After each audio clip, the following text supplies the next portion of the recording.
Ahead of the IRS hearing tomorrow, explosive new testimony out today. House Republicans say it proves the office of the IRS chief counsel had a role in the targeting. And Lois Lerner, the former director of exempt organizations, had a hand in those Tea Party delays. To the House Oversight Committee chairman and one of the lawmakers leading the investigation into the IRS, and friend of mine, California Republican Darrell Issa.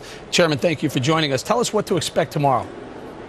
Well, expect to hear what is essentially a progress report as we've gone through interviews of individuals in Cincinnati and now in Washington. We see something that we expected, but we had to prove, which is people in Cincinnati were the first contact point. They reported to Washington. Washington reported up the chain. And a 48-year veteran in Washington is going to point appropriately to the two places that we need to go next, to Lois Lerner, who obviously appears to have a hand in it, and to the office of the consul, which is a political appointment office where they assigned 3 lawyers to it, and much of the decision for almost 3 years was made. Let's talk about that a little bit. I believe you're talking about Carter Hall, is that right? We are a long-term veteran, just having retired, and an expert on 501c4s and other exempt organizations. All right, what about Elizabeth Hoffaker? Tell us about her. We're going to hear testimony from her tomorrow, right? Well, she makes the initial case, which is, of course, we have to get from Cincinnati, where this began, to Washington, and we have. We found out that the very, very first 501c4 application went to Washington. So from the very beginning, this was see it in Cincinnati, send it to Washington. We're going to see numbers like 1, 2, 10, 60, and then 100 cases, all of them being essentially controlled from Washington, D.C., and in this case, at least in part, from the office of the consul, a political appointment position, one of only 2 in the IRS. Let's talk about it a little bit. So Elizabeth Hoffaker is some sort of IRS agent in Cincinnati who was part of the process of holding back conservative groups' approval process in the 501c4s, I believe. Above her was Carter Hall, right? Above Carter That's Hall, correct. Lois Lerner, was she above Carter Hall? Is that how it worked? Absolutely. And what are we doing with Lois Lerner? Well, we intend to have her back. As you know, the committee has voted that she did waive her Fifth Amendment rights as to the questions we wanted to ask her when she made extensive statements on the subject and then refused to answer additional questions. That'll be a next step.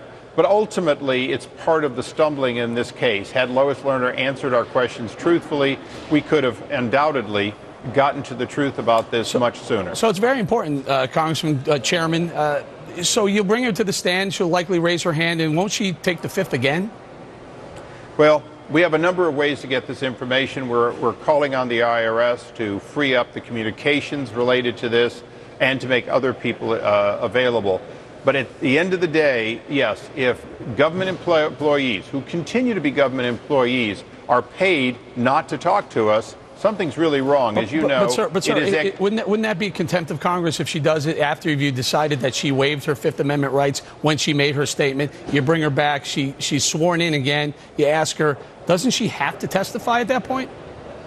Well, the expectation is she would. Her counsel is well aware that she certainly testified and then stopped testifying. Contempt is one of the tools we could use. Okay. Elijah Cummings, your cohort, the Democrat on your committee, who's the ranking Democrat on the committee, sent you this letter. I'm quoting from the letter, quote, rather than describing the whole truth, your letter appears yet to create a skewed account based on partial, incomplete, and cherry-picked information while disregarding key evidence that contradicts your political narrative. Congress Chairman, will you respond to Congressman Cummings? Well, you know, his job is to stop me at every point. He represents the administration and has done their bidding for a number of years now. But we have his witness, Russell George, the IG, tomorrow, who's going to answer many of the questions he's been making claims on. And we have these witnesses. We want witnesses and their testimony to speak for themselves.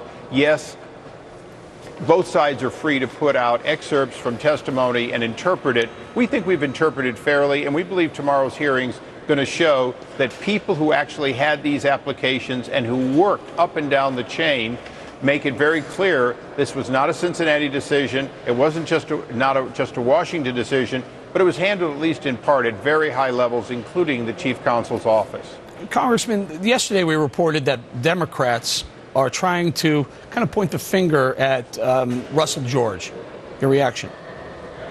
He's been at Treasury for about 14 years. He's been commended repeatedly for the good work he does. Many of us would like to see him do his work faster. We'd like to see sooner reports. But no one has ever questioned before the accuracy of the kind of work his office does. And I might note, standing next to him tomorrow at that hearing will be the former deputy staff director on the Democratic side of this committee who worked hand in hand on these reports. So any claim that this would be partisan, I think, would be out of line. This is a nonpartisan organization, and he is a career professional who has been recognized for more than a decade in this position. Congressman, I have about a minute left. Treasury, you mentioned Treasury. IRS reports to Treasury. Are we ever going to see a Tim Geithner on the stand? Well, we never make predictions of who we're going to see on the stand. We follow the evidence. We'll continue to follow the evidence. As it's becoming clear, the IRS scandal, this agency in crisis, whether it's their procurement, it's their spending, it's the control of documents, it's their choice of vendors. You know, they just chose a vendor who already has lost 123,000 Social Securities out of their secure database. That's the new people to control the IRS's dump of your personal data.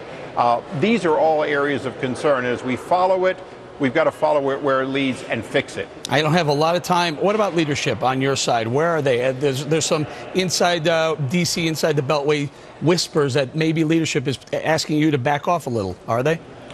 Not at all. Leadership has been extremely supportive. We have a complex problem here. We have to get to the truth, and the IRS often stands behind what's called 6103, this idea that they're protecting these 501c4s by not disclosing information. Well, in fact, these are the victims.